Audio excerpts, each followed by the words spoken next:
Imagine you're standing shoulder to shoulder with your best friends.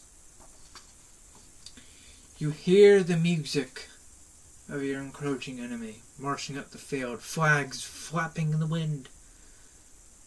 This incredible mob of soldiers going right at you. Sweat drips from your forehead from the sheer fear. You march forward, unsure of your surroundings, unsure if there's a small contingent of a force just waiting in the flanks to kill you, just waiting to spear you with their bayonets. Your wool uniform is making you cringe in the heat, and you're trying to take it off, but knowing that you can't. Because it's not what they would have done. This is just a taste of what reenactors do. It's pretty cool. I mean, come on. The reenacting community in America has grown since 1867. Dan Fessenberg, who writes for the New York Times, his article Civil War Reenactment. When the war finally ended, groups performed from the survivors as a way to honor their fallen brethren. I've always been interested in the Civil War since I'm making a speech about this. My passion for this subject has led me to become a reenactor myself. This evening, I will explore the hobby of reenacting. I will first mention the history, probably the influential decline, and last but not least, the price tag, the most important thing in the world. No, seriously. Let's cap this off with some history. Right. Reenacting has been going on longer than what most people realize, as I've stated before. Fassenberg explains this. Reenacting started after the Roman Empire fell, but it became more popular. Became more popular with America's Civil War. More deaths on a small continent. It's going to get big real fast. So it's the hobby being born shortly after. The reenacting community saw a soar in participants, but its popularity did not last long. While the start of reenacting the Civil War flourish, it screeched to a halt. Gordon Jones, writer for the New Georgia Encyclopedia, explained in Civil War Reenacting that in 1961, reenactors recreated the Battle of First Manassas, known more commonly as Bull Run. The Confederates, my family, won that battle. Woo! It's great.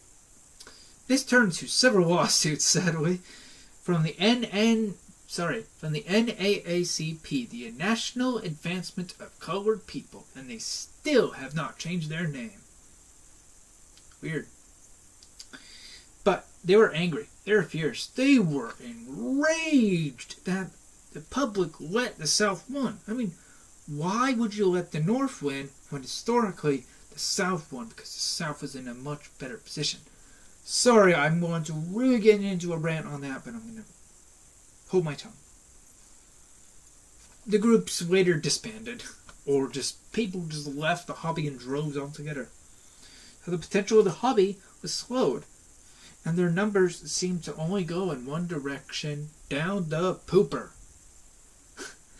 Brian Brown,